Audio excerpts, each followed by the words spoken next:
शादी के बाद पत्नी अपने पति की लंबी उम्र के लिए प्रार्थना करके करवा चौथ मनाती है। लेकिन आजकल के जमाने में जहाँ बिना शादी के ही हनीमून हुए जा रहा है, वहाँ करवा चौथ कौन सी चीज है। आजकल के बच्चे बहुत स्मार्ट हैं। रोहित तो बहुत ही ज्यादा होशियार है और ऊपर से उसका बाप अमीर भी है, इसीलिए स्कूल में उसका रौब चलता है। उसके आगे पीछे हमेशा 2-3 लड़के घूमते रहते हैं और रोहित उन्हें हुक्म करता रहता है। अरे आकाश, मेरे लिए बाहर से आइसक्रीम ला जरा। रोहित के कहने पर आकाश स्कूल के बाहर से आइसक्रीम लाता तो है, लेकिन लाते लाते आइसक्रीम पिघल चुकी होती है। इसीलिए रोहित बहुत गुस्सा हो जाता है। आइसक्रीम पिघल क्यों गया? लानत है तुझ पर, एक काम ठीक से नहीं कर सकता है तू। ये बोलकर रोहित ने आकाश को थप्पड़ मारा। रोहित ऐसे ही सब पर अपना रोब जमाता है, सिवाय नेहा के। नेहा इस क्लास की फर्स्ट गर्ल है और वो रोहित को भाव ही नहीं देती। यार नेहा, रोहित तो दिन ब दिन हैंडसम होता जा रहा है। काश वो मेरा बॉयफ्रेंड होता। क्या हमेशा रोहित रोहित करती रहती है? क्या दिखता है तुझे उस रोहित में, लफंगा कहीं का? अरे जाने मन, मुझे रोहित में जो दिखता है तुझे भी दिखेगा। बस तू ठीक से देखती नहीं है। एक बार प्यार हो जाएगा ना तो तू भी मेरी तरह रोहित के लिए करवा चौथ का व्रत रखेगी। हाँ, मुझे कोई जरूरत नहीं है। मैं स्कूल से पढ़ाई करने के लिए आती हूँ। मुझे पढ़ाई करके नौकरी करनी है, परिवार को गरीबी से मुक्त करना है। नेहा के माता पिता बहुत गरीब थे, इसीलिए नेहा मन लगाकर पढ़ाई करती थी। उसी क्लास में एक और गरीब लड़का पढ़ता था। उसका नाम था लोकेश। लोकेश नेहा से प्यार तो करता था, लेकिन वो कभी नेहा को ये बात बोल नहीं पाया। वो डरता था नेहा से। ऐसे ही हर रोज सुबह से शाम तक क्लास में कुछ न कुछ होता रहता था। लेकिन एक दिन ऐसा कुछ हुआ जिससे नेहा की पूरी जिंदगी बदल गई। स्कूल में मोबाइल फोन ले आना मना था, लेकिन रोहित किसका सुनने वाला था। वो हर रोज क्लास में फोन लाता था और इस बात से नेहा परेशान हो गई। नेहा क्लास की मॉनिटर थी। उसने ये बात टीचर को बता दी। टीचर, क्लास में मोबाइल फोन ले आना मना है ना, लेकिन रोहित हर रोज मोबाइल लाता है और सबको दिखाता है। वो सबको परेशान करता है टीचर। टीचर गुस्सा हो गए। रोहित, तुम अमीर बाप के बेटे हो, इसका मतलब ये नहीं कि तुम कुछ भी करोगे। अगली बार ऐसा हुआ तो तुम्हें स्कूल से निकाल दिया जाएगा। टीचर रोहित का मोबाइल लेकर चले गए। रोहित मन ही मन बहुत ज्यादा गुस्सा हो गया। आकाश ने रोहित से कहा, रोहित, इस नेहा का कुछ करना पड़ेगा, इसकी एक्सीडेंट करवा देते हैं। नहीं, मैं नेहा के साथ उससे भी बदतर करने वाला हूँ। मैं इसे अपने प्यार के जाल में फंसाऊंगा और उसके बाद रोहित ने पूरा प्लान बना लिया था। क्लास के बाद लोकेश नेहा के पास गया और कहा, नेहा, तुमने बिल्कुल सही काम किया है, लेकिन उस रोहित से बच के रहना। मैं तुम्हें घर छोड़ दूं? नहीं, मैं अकेली जा सकती हूँ। नेहा चली गई। नेहा गुस्से वाली थी और वो किसी भी लड़के से बात नहीं करती थी। रास्ते में नेहा के सामने अचानक से रोहित आ गया। नेहा डर गई। क्या बात है, तुमने मेरा रास्ता क्यों रोका? नेहा ने सोचा कि रोहित अभी उसे मारने वाला है, लेकिन नेहा को चौंकाकर रोहित ने कहा, नेहा, तुमने आज जो किया उसके लिए मैं तुम्हें थैंक यू बोलने आया हूँ। क्या? थैंक यू मुझे? लेकिन क्यों? मैं पैसों के अहंकार में अंधा हो गया था।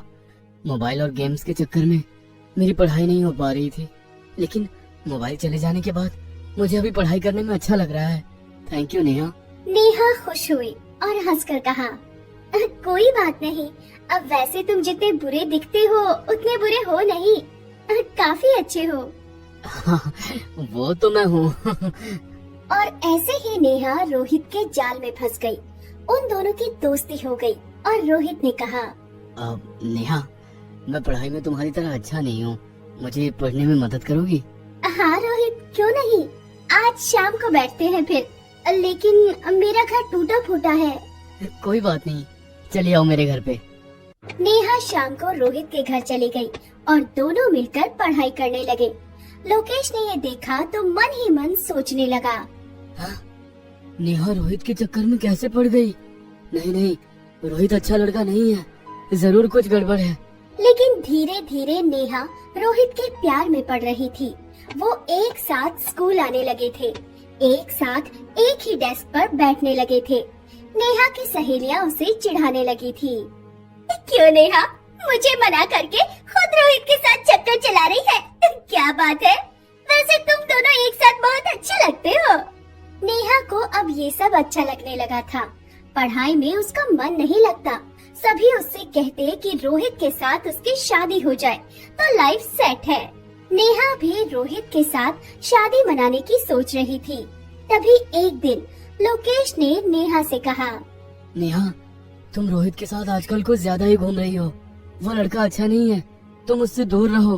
तुम कौन होते हो मुझे मना करने वाले? अब भागो यहाँ से। नेहा प्यार में थी। उसने लोकेश की बात ही नहीं सुनी। 2 दिन बाद करवा चौथ था। रात को नेहा रोहित के साथ कमरे के अंदर बैठकर पढ़ाई कर रही थी। तभी रोहित ने बत्ती बुझा दी। ये क्या रोहित, तुमने बत्ती क्यों बुझा दी? बत्ती की जरूरत नहीं है, मैं तो तुम्हारी आंखों की रोशनी में पढ़ सकता हूँ। दोनों ने एक साथ रात बिताई। बाहर बिजली कड़की और बारिश भी होने लगी। अगला दिन नेहा ने रोहित के साथ ही बिता दिया और अगले दिन वो करवा चौथ मनाने का इंतजाम करने लगी। लेकिन तभी उसे उल्टी हो गई। अरे ये क्या हुआ? अभी उल्टी क्यों हो गई? मैं प्रेग्नेंट तो नहीं हूँ? नेहा गर्भवती हो गई थी। वो तभी रोहित के पास गई और सब कुछ कह दिया। रोहित ने कहा, मुझे पता है, मेरा तो यही प्लान था। प्लान था? मतलब तुम मुझसे शादी करोगे ना? शादी? और तुमसे? हाँ, मैं तो बस बदला ले रहा था। उस दिन तुमने टीचर को मेरे बारे में बताकर ठीक नहीं किया था नेहा। क्या? इस वजह से तुमने मुझे गर्भवती कर दिया? तुमने मेरी जिंदगी खराब कर दी। हाँ, अब क्या होगा? मुझे क्या पता। हाँ, होगा। लोग तुम पर थूकेंगे, मुझे मजा आएगा। रोहित चला गया। नेहा को समझ में नहीं आ रहा था कि वो करे तो क्या करे। उसकी आंखों के सामने अंधेरा छा गया और तभी लोकेश आया। नेहा, मैंने तुमसे कहा था ना कि रोहित अच्छा लड़का नहीं है। मुझसे गलती हो गई, लेकिन मैं कुंवारी माँ कैसे बन सकती हूँ? मैं किसी को मुँह दिखाने के लायक नहीं रही। कौन करेगा मुझसे शादी? मैं करूँगा तुमसे शादी। इस बच्चे को मैं पालूंगा। तुम मुझसे इतना प्यार करते हो? नेहा ने लोकेश को गले लगा लिया। उसे सच्चा आशिक मिल गया।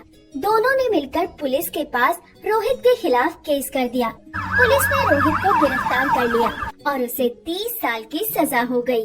लोकेश ने नेहा से शादी कर ली और नेहा लोकेश के लिए करवा चौथ मनाने लगी।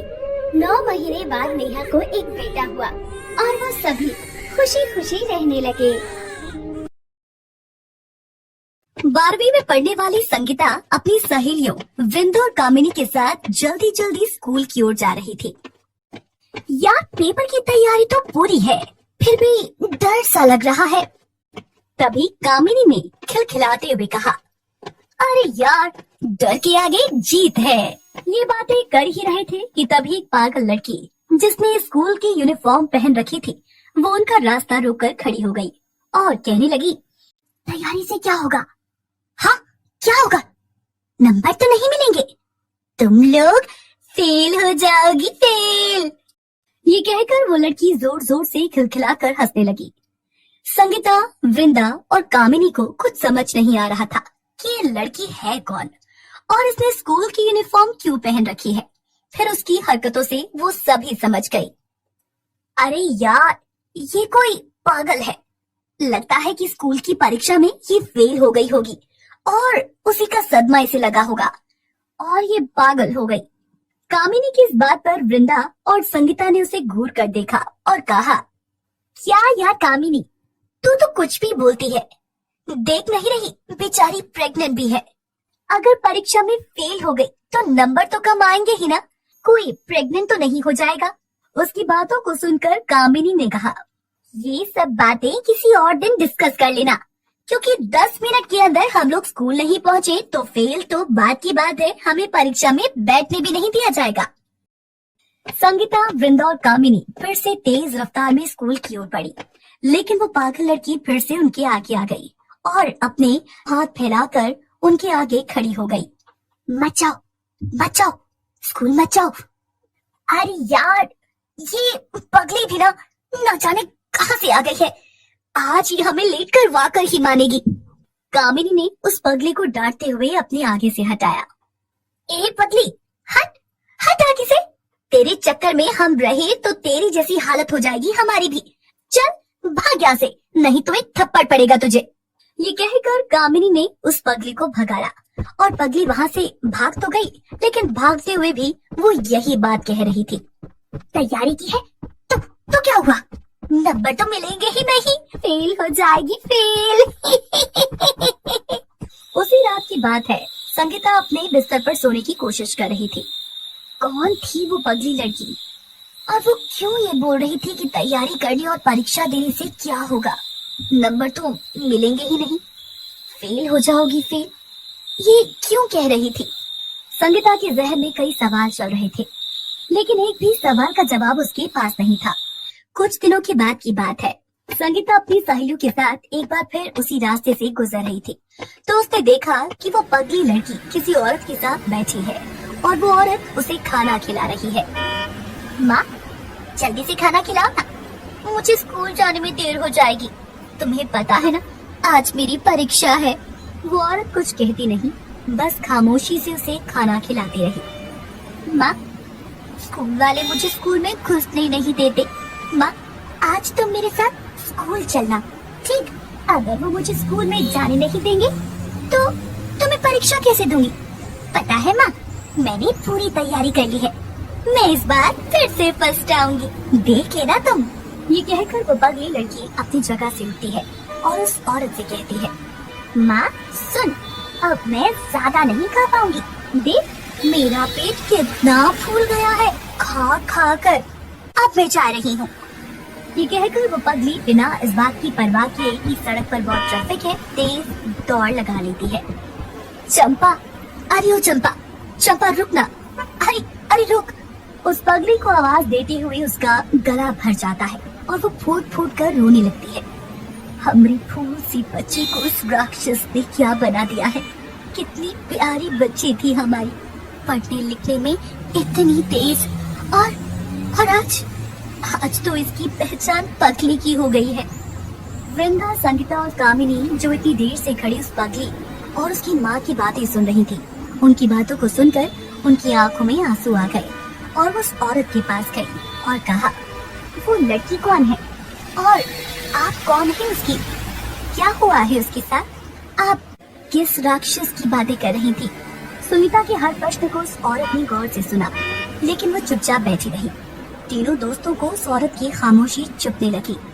वो बार बार उनसे वही सवाल पूछने लगी, लेकिन वो खामोश ही रही। क्या बात है, आप चुप क्यों हैं? क्यों नहीं दे रही आप हमारे सवालों की जवाब? अरे कुछ तो बोलिए, क्यों चुप है आप? बार बार सुनीता के सवाल पूछने पर वो औरत गुस्से में आ जाती है और कहती है, अरे क्या जानना चाहती हो तुम लोग? बोलो, क्या जानना चाहती हो? और अगर मैंने तुम्हें सारी कहानी बता भी दी तो क्या होगा? क्या इंसाफ मिलेगा मेरी बेटी को? नहीं, नहीं मिलेगा, क्योंकि इंसाफ करने वाले भी तो बिक गए हैं। आप ऐसा क्यों कह रही हैं? ऐसा क्यों लगता है आपको कि इंसाफ करने वाले बिक गए हैं? उसके बाद उस औरत ने उस पगली की, जिसका नाम चंपा था, वो कहानी बताई, जिसे सुनकर तीनों दोस्त के पैरों तले जमीन खिसक गई। बहुत तेज थी मेरी चंपा पढ़ने में, बहुत तेज। हमेशा वो अपनी क्लास में फर्स्ट आती थी। चंपा का सपना एक बहुत बड़ी अफसर बनने का था। वो हमेशा अपनी माँ से कहा करती थी, माँ देखना, मैं एक दिन बहुत बड़ी अफसर बनूंगी, फिर तुम्हें किसी के यहाँ झाड़ू पोछा करने की जरूरत नहीं पड़ेगी। चंपा को हमेशा स्कूल से प्राइज मिला करता था। उनकी टीचरों को भी उम्मीद थी कि वो बहुत बड़ा करेगी, लेकिन एक दिन सब बदल गया। चंपा ने 11वीं की परीक्षा दी थी, लेकिन उस परीक्षा में वो फेल हो गई, जबकि उसने बहुत अच्छे तरीके से पढ़ाई भी की थी और परीक्षा भी दी थी। उसे समझ नहीं आ रहा था कि आखिर वो फेल कैसे हो गई। वो प्रिंसिपल से अपनी शिकायत लेकर मिली। प्रिंसिपल नया नया ही स्कूल में आया था। तुम्हें क्या लगता है, क्या तुम टीचरों से ज्यादा जानती हो? अरे मैं सब जानता हूँ तुम जैसी लड़कियों को। पढ़ने लिखने से कोई मतलब नहीं और चली आती हो कहने के लिए कि मेरे नंबर कम आए हैं। सर ऐसा नहीं है, मेरी परीक्षा बहुत अच्छी हुई थी। आप मेरा ट्रैक रिकॉर्ड देख लीजिए, मैंने हमेशा फर्स्ट ही किया है। हाँ तो क्या करूँ मैं, किया होगा फर्स्ट, लेकिन अभी तो फेल हो गई हो। चलो अब यहाँ से भागो, मेरा टाइम मत खराब करो। प्रिंसिपल उसे डांट कर भगाने लगा तो चंपा गिड़गिड़ाते हुए बोली, सर ऐसा मत करिए सर, एक बार मेरी रिक्वेस्ट मान लीजिए, मेरी कॉपी की जांच फिर से करवा दीजिए। अरे तुम्हें समझ नहीं आती है क्या बात? नहीं मतलब नहीं, कोई जांच नहीं होगी दोबारा तुम्हारी कॉपी की। लेकिन चंपा बार बार रो रो कर अपनी बात दोहराती रही तो प्रिंसिपल ने कहा, अच्छा ठीक है, तुम इतनी जिद कर रही हो तो मैं दोबारा देखता हूँ। ये सुनकर चंपा के चेहरे पर राहत की रंग दिखे। उसी शाम जब स्कूल में छुट्टी होने वाली थी तो प्रिंसिपल ने स्कूल के चपरासी के माध्यम से चंपा को यह संदेश भेजा कि प्रिंसिपल सर ने उसे अपने घर बुलाया है। चंपा को कुछ समझ नहीं आया कि आखिर प्रिंसिपल सर ने उसे घर क्यों बुलाया। वो स्कूल की छुट्टी के बाद उनके घर पहुंच गई। अरे आओ आओ चंपा, बैठो ना। सर आपने मुझे यहाँ क्यों बुलाया है? अरे सब बताता हूँ, पहले बैठो, गर्मी बहुत है, ये कोल्ड ड्रिंक पियो। Cold drink? Thank you sir. Champa ने जैसे ही वो कोल्ड ड्रिंक पी उसका सिर घूमने लगा और वो बेहोश हो गई। उसके बाद उस बदमाश प्रिंसिपल ने टीचर जैसे आदरणीय पद को शर्मसार कर दिया।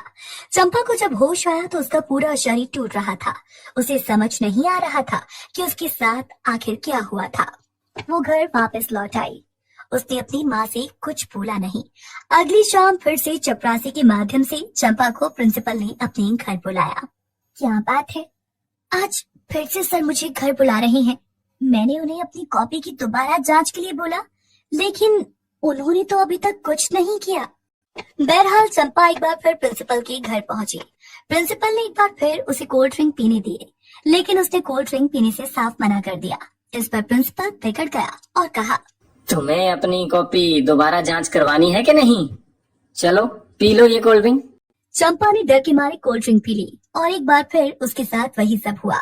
जब उसे होश आया तो फिर से उसका सारा बदन टूट रहा था। वो किसी तरह घर पहुंची। इस बीच वो प्रिंसिपल कुछ महीनों के लिए छुट्टी पर चला गया। एक दिन की बात है, चंपा स्कूल से जब घर आई तो उसे लगातार उल्टियां होने लगी। उसकी माँ ने पहले घरेलू उपचार किया, लेकिन जब उल्टियां नहीं रुकी तो उसे लेकर अस्पताल पहुंची और अस्पताल में जाकर उसे पता लगा कि वो तो गर्भवती है। क्या? ये आप क्या कह रहे हैं? मेरी चंपा गर्भवती है? अरे डॉक्टर साहब ठीक से देखिए, ऐसा कैसे हो सकता है? लेकिन डॉक्टर ने साफ कर दिया कि वो गर्भवती है। चंपा की माँ को कुछ समझ नहीं आ रहा था कि आखिर ये सब क्या और कैसे हो गया। वो चंपा को ही दोष देने लगी और कोसने लगी, लेकिन फिर चंपा ने अपनी माँ को प्रिंसिपल वाली बात बताई। हे भगवान, तुमने मुझे पहले ये सब क्यों नहीं बताया? चंपा की माँ पुलिस स्टेशन गई, लेकिन प्रिंसिपल ने अपनी पहुंच और पैसों का इस्तेमाल कर मामला दबा दिया। इधर चंपा को लगने लगा कि अब उसके सारे सपने खत्म हो गए हैं, अब वो कुछ नहीं कर सकती। यही सोच सोच कर वो पागल हो गई। चंपा की कहानी तो बहुत दुख भरी है, लेकिन अब उसे इंसाफ मिलेगा। हम दिलाएंगे उसे इंसाफ। संगीता अपने दोस्तों के साथ उसी समय एसपी साहब के ऑफिस गई और उन्हें सारी बातें बताई। एसपी साहब ने तुरंत ही मामले की जांच शुरू करवा दी और जल्द ही उन्हें सारी सच्चाई का पता लग गया। उन्होंने प्रिंसिपल को तुरंत गिरफ्तार कर लिया और उस इंस्पेक्टर को बर्खास्त कर दिया। प्रिंसिपल को 10 साल की सजा हुई, लेकिन इस बीच एक और घटना घटी। चंपा जब सड़क पर भागी जा रही थी तो उसकी टक्कर एक तेज रफ्तार ट्रक से हो गई। वो बेचारी भी मर गई। एक मासूम लड़की का अफसर बनने का सपना उस राक्षस के कारण सपना ही रह गया। दोस्तों, आप हमारे चैनल को जरूर सब्सक्राइब करें